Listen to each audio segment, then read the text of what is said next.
मंत्री पुष्कर सिंह धामी ने गैरसैंण विधानसभा स्थित सीएम आवास परिसर में एक पेड़ मां के नाम अभियान के तहत वृक्षारोपण किया। इस अवसर पर मुख्यमंत्री ने अपनी माता बिशना देवी के नाम देवदार का पौधा लगाया। मुख्यमंत्री ने कहा कि एक पेड़ मां के नाम अभियान के तहत प्रदेश भर में व्यापक स्तर पर वृक्षारोपण किया गया। बता दें कि हरेला पर्व से 15 अगस्त तक संपूर्ण प्रदेश में वृक्षारोपण का वृहद अभियान चलाया गया।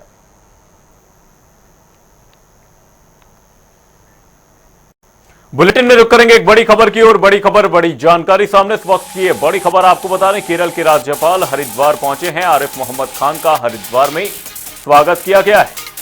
स्वामी अच्युतानंद तीर्थ के जन्मदिन समारोह में शामिल हुए हैं। बीजेपी सांसद मनोज तिवारी भी इस दौरान मौजूद रहे। भूमानंद हॉस्पिटल परिसर में यह कार्यक्रम चल रहा है। ये बड़ी खबर, बड़ी जानकारी आपको बता रहे हैं।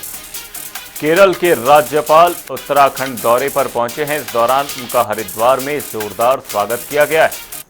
ये बड़ी खबर, बड़ी जानकारी आपको बता रहे हैं।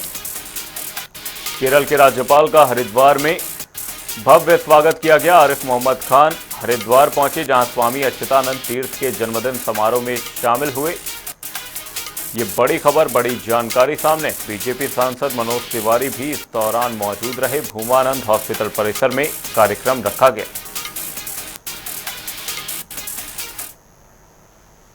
जम्मू कश्मीर में होने वाले विधानसभा चुनाव के बीच कांग्रेस और नेशनल कॉन्फ्रेंस के साथ हुए गठबंधन पर बीजेपी ने जमकर प्रहार किया।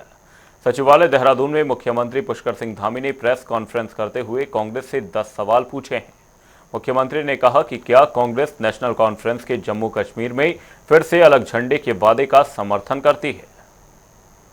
जम्मू और कश्मीर में अभी चुनाव की तिथियां घोषित हो गई हैं और चुनाव की तिथियां घोषित होने के बाद जिस प्रकार से वहां पर अभी एक गठबंधन सामने आया है कांग्रेस पार्टी और नेशनल कॉन्फ्रेंस के बीच में, तो ये गठबंधन सत्ता के लालच में बार बार देश की सुरक्षा, एकता और अखंडता के साथ खेलने वाली कांग्रेस पार्टी ने जम्मू कश्मीर में अब्दुल्ला परिवार की नेशनल कॉन्फ्रेंस के साथ फिर से गठबंधन कर दिया है, जिन्होंने 3 दशकों तक लगातार कांग्रेस कश्मीर को 3 दशकों तक लगातार पीछे धकेलने का काम किया। आतंकवाद को, अलगाववाद को, जिहाद को लगातार पोषित करने का काम किया। और कांग्रेस पार्टी ने जो गठबंधन किया है, उस गठबंधन के बाद उनके मंसूबे सबके सामने जाहिर हो गए हैं कि वो किस प्रकार से कश्मीर को किस प्रकार से बर्बाद करने वाले लोगों के साथ आज अपना गठबंधन कर रहे हैं। तो नेशनल कॉन्फ्रेंस के घोषणा पत्र के वादों पर कांग्रेस पार्टी और राहुल गांधी जी से हमारे चूँकि ये 10 सवाल हैं कि उनको 10 सवालों के जवाब देश की जनता को जरूर देने चाहिए। राज्य की ग्रीष्मकालीन राजधानी गैरसैंण के भराड़ीसैंण में स्थित उत्तराखंड विधानसभा भवन में 3 दिवसीय मानसून सत्र के बाद विधानसभा की कार्यवाही अनिश्चितकाल के लिए स्थगित कर दी गई। वहीं सत्र स्थगित से पहले विपक्षी दल ने आपदा के मुद्दे को लेकर वॉकआउट किया था। आइए सुनते हैं क्या कहा विपक्ष के विधायकों ने। उत्तराखंड पहाड़ी प्रदेश मानसून सत्र, पहाड़ पे सत्र का आयोजन और आपदा से पूरा प्रदेश त्रस्त, आपदा जैसे मुद्दे को विधानसभा में बोलने के लिए स्वीकार न करना। त्राहिमाम हो रहा है, चारों ओर आपदा से लोग प्रभावित हैं, सरकार उन्हें बाहर नहीं निकाल पा रही है। लेकिन विधानसभा में अगर विपक्ष आपदा पर चर्चा करना चाहता है तो सरकार के दबाव में विधानसभा अध्यक्ष उन्हें स्वीकार नहीं करते। पूरा प्रदेश भ्रष्टाचार चरम पर है, भ्रष्टाचार जैसे मुद्दे को स्वीकार नहीं किया जाता। किस बात की चर्चा इस सदन पर हो? संसदीय जो प्रणाली है उसके अनुरूप नियम 310 में एक सूचना लगाई थी जिसमें आपदा का विषय था और जितने भी हमारे सम्मानित विधायक हैं उन सबके लगभग सभी के हस्ताक्षर उस पर थे। तो आमतौर पर परंपरा के तौर पर यह होता है कि 310 की सूचना को नियम 58 के अनुसार पीठ सुन लेती है। लेकिन आज सरकार ने पता नहीं तो क्या चीजों की सरकार के दबाव में चीजें हुई कि उस सूचना को सुनने के लिए मना कर दिया। आपदा हमारे उत्तराखंड का बहुत ही प्रमुख विषय है। उस विषय को लेकर के पक्ष के लोग भी, विपक्ष के लोग भी, सब लोग उसमें देखिए, लोकतंत्र की हत्या लगातार भारतीय जनता पार्टी की केंद्र की सरकार तो कर ही रही थी। आज राज्य की सरकार ने भी विरोध कर दिया है कि लोकतांत्रिक व्यवस्थाओं को बहाल नहीं होने देंगे।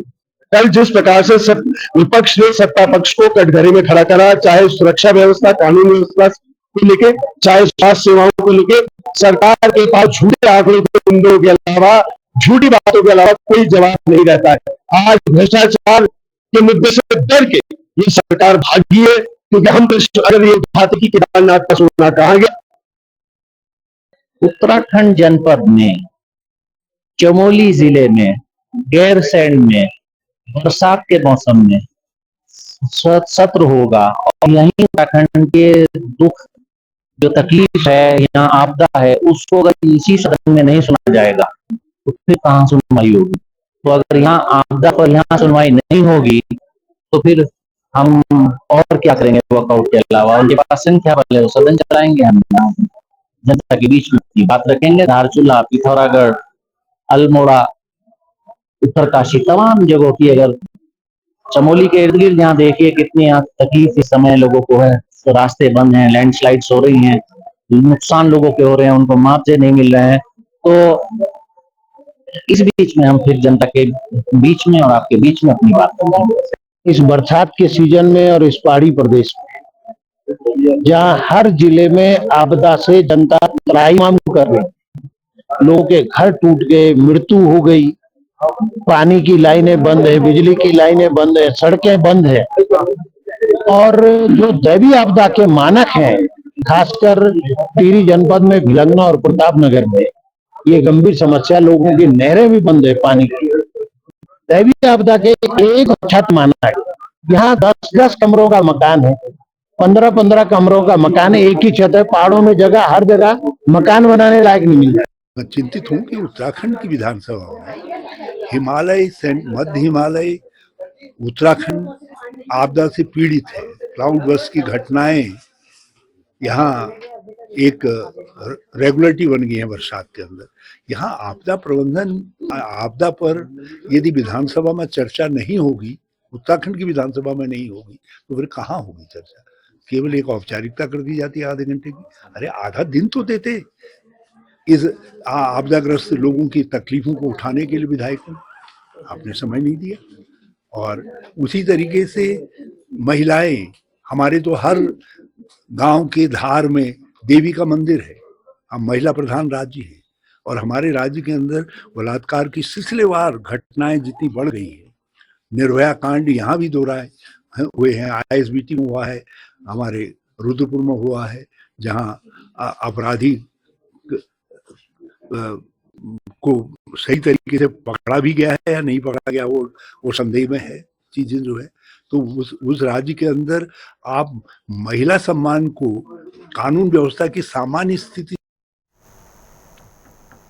उत्तराखंड में वित्त मंत्री प्रेमचंद अग्रवाल ने 3 दिनों तक चले सत्र के लिए विधानसभा सदस्यों का धन्यवाद किया। इस दौरान उन्होंने कहा कि 3 दिनों के सत्र के दौरान कार्यवाही सही ढंग से चलेगी, लेकिन तीसरे और अंतिम दिन विपक्ष ने हंगामा किया और सदन से वॉकआउट कर दिया। आगे उन्होंने और क्या कुछ कहा वो सुनिए।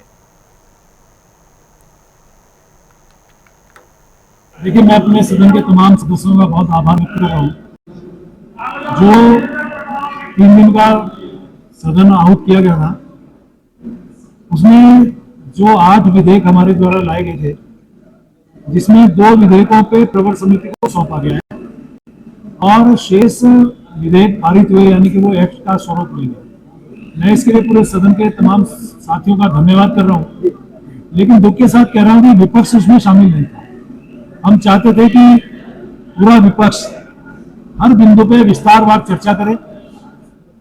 सदन में जिस प्रकार से हम लोग विधेयक लाते हैं, तो चर्चा का हम लोग चाहते हैं कि हर व्यक्ति उसमें अपना विचार रखे, उसमें कुछ संशोधन हो, लेकिन वो उपस्थित नहीं थे, सच्चाई सुनना नहीं चाहते थे और वो सदन का बहिष्करण कर गए। लेकिन फिर भी मैं उनका भी धन्यवाद कर रहा हूँ, क्योंकि हमारे सदन का बहुत सम्मानित हिस्सा है और कार्रवाई अनिश्चित काल के लिए स्थगित हुई है। लेकिन इस सदन में 2 विषय मुख्य रूप से हमने जो पारित किया वो मैं आपके संज्ञान में ला रहा हूँ।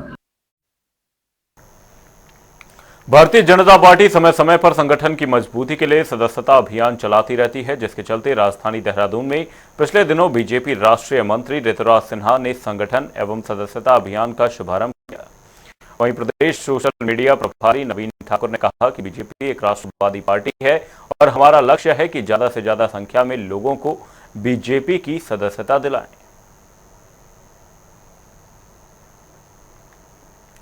देखिए, हमारे लिए जिस प्रकार स्काई इज नो लिमिट वो हमारा लक्ष्य है। जितने भी राष्ट्रवादी लोग हैं, जितने भी देशभक्त लोग हैं, उन सबको भारतीय जनता पार्टी के साथ जोड़ना ही हमारा लक्ष्य है। और माननीय प्रधानमंत्री जी 1 सितंबर से दिल्ली से आगाज करने वाले हैं। हमारी कार्यशालाएं जिला स्तर पर हो रही हैं, मंडल स्तर पर हमारी कार्यशालाएं हो रही है और लाखों लाख कार्यकर्ता जो है भारतीय जनता पार्टी से जुड़ना चाहते हैं। हम उन सभी को अपने साथ जोड़ेंगे जो राष्ट्रवादी हैं, देश के हित का चाहने वाले, देश का विकास चाहने वाले कार्यकर्ता। उत्तराखंड में बीजेपी ने जारी की कैग रिपोर्ट को विकास की तस्वीर और मुख्यमंत्री पुष्कर सिंह धामी के नेतृत्व में उत्तराखंड को श्रेष्ठ राज्य बनाने की कोशिशों पर प्रामाणिक मुहर बताया है।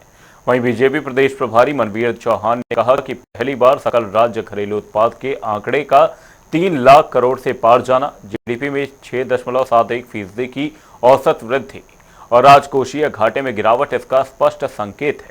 इससे साफ होता है कि उत्तराखंड विकास की सही दिशा में आगे बढ़ रहा है। देखिए, कैग की जो रिपोर्ट सदन में रखी गई है, उस रिपोर्ट से स्पष्ट हो गया है कि जो हमारे मुख्यमंत्री माननीय पुष्कर सिंह धामी जी का जो विजन है कि 2025 तक उत्तराखंड राज्य देश का सर्वश्रेष्ठ राज्य बनेगा हर दृष्टि से, उस ओर ये कैग की रिपोर्ट इंगित कर रही है।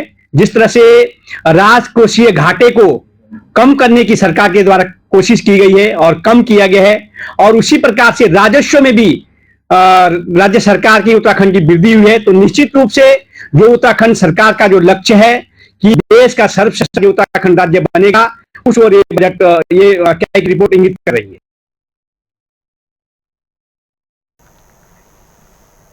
मसूरी में अखिल भारतीय कांग्रेस पार्टी के राष्ट्रीय प्रवक्ता सुरेंद्र राजपूत ने मसूरी में प्रेस कॉन्फ्रेंस की। इस दौरान सुरेंद्र राजपूत ने बीजेपी पर गंभीर आरोप लगाते हुए कहा कि केंद्र की मोदी सरकार देश को कुछ उद्योगपतियों के हाथों बेचने जा रही है। आगे उन्होंने और क्या कुछ कहा, वो सुनिए।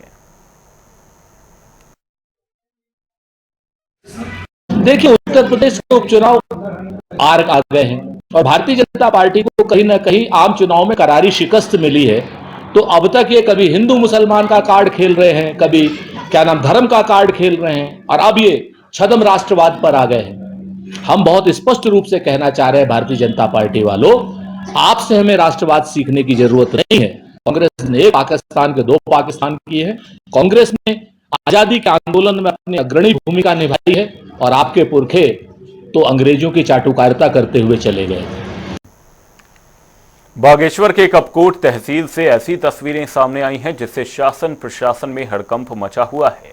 यहां ग्रामीण शंभू नदी के ऊपर किलपारा और कुंवारी को जोड़ने वाले निर्माणाधीन पुल को पार करते दिखाई दिए। लोग अपनी जान को जोखिम में डालकर पुल से गुजर रहे हैं। वहीं वीडियो का जिलाधिकारी अनुराधा पाल ने संज्ञान लेते हुए जांच के निर्देश दे दिए हैं।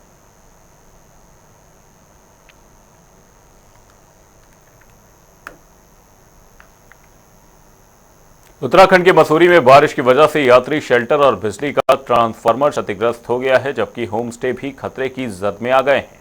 इसके अलावा भूस्खलन से सड़कें भी बंद रही, जिससे लोगों को काफी दिक्कतों का सामना करना पड़ा।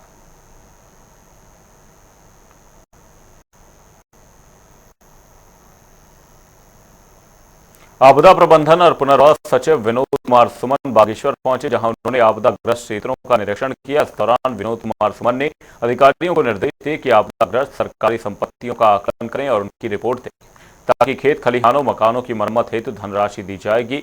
वहीं डीएम ने आपदा प्रबंधन सचिव को कई समस्याओं से अवगत कराया।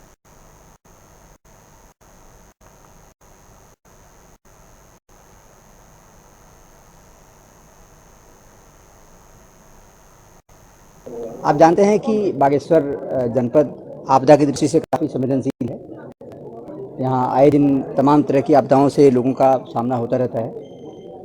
आपदा से जो क्षतियाँ हो रही हैं उसको कैसे उसे निपटा जाए, फ्यूचर में आपदा न आए उसके लिए मिटिगेशन के कार्य कैसे किए जाएं कि आपदा के प्रभाव को कम किया जा सके। उस दिशा में आज हम लोगों ने बैठक की है और विचार विमर्श किया है। हमारा प्रयास होगा कि आपदा से जो क्षति हुई है उसको हम रिस्टोर करें और फ्यूचर में आपदा से बचने के लिए जो मिटिगेशन कार्य किए जाने हैं, जो सुधारात्मक कार्य किए जाए हैं, उसको करें। हम मानकों में बदलाव काफ़ी हद तक माननीय प्रधानमंत्री जी ने, माननीय गृहमंत्री जी ने, माननीय मुख्यमंत्री के अनुरोध पर किया है। मानक काफ़ी अच्छे हो गए हैं कई चीज़ों में, सड़कों के, पुल के, नहरों के, जो रेस्टोरेशन के काम हैं, जो चेक हमें रोकने के लिए हम बनाते हैं, दीवार वगैरह बनाते हैं पानी के बहाव को रोकने के लिए, वो सब मानक काफ़ी अच्छे हो गए हैं। तो प्राथमिक विद्यालय के लिए, प्राथमिक स्वास्थ्य केंद्र के लिए, माध्यमिक विद्यालय के लिए मानक बहुत अच्छे हो गए हैं। तो उसमें हम लोग प्रयास कर रहे हैं कि उस मानकों को ध्यान में रखते हुए कार्य कराया जाए ताकि लोगों की समस्याओं को दूर किया जा सके और लोगों को सहूलियत प्रदान की जा सके।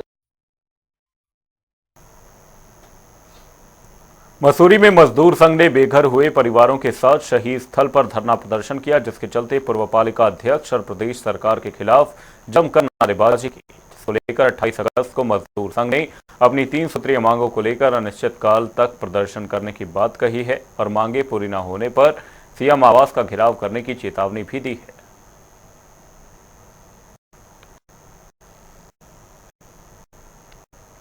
साफ सी बात है, अब वक्त आ चुका है इन झूठे नेताओं को इनकी जो असली औकात है, जो जगह है, वहां पहुंचाने का, और कोई बड़ी बात नहीं है। देखिए, आज जनता 5 साल पहले भी इस बरसात के बावजूद जिस प्रकार से कोरोना में बाहर किया गया था तब भी सड़क पे थी, और मैं बधाई देना चाहूंगा यहाँ जो शिवनकोट की बहादुर माता बहनें जनता है, वो बहादुरी के साथ जो है पूरे 5 साल यहाँ पे संघर्ष करती आई है। उनको ये जो जितने भी ये झूठे नेता हैं, जितने भ्रष्ट नेता हैं, इन्हें लगा था कि जनता हार जाएगी, बैठ जाएगी, लेकिन जनता कभी हारती नहीं है, सच्चाई में कभी हारेगी नहीं। ये जनता की जीत है, मैं तो ये कहूँगा जीत है शिवनकोट की, और निश्चित तौर पर लोकतांत्रिक तरीके से ये लड़ाई लड़ी जा रही है। बड़ी बात यह है कि आज जो है 2020-24 अगस्त को जो है शिवनकोट को तोड़ा गया था।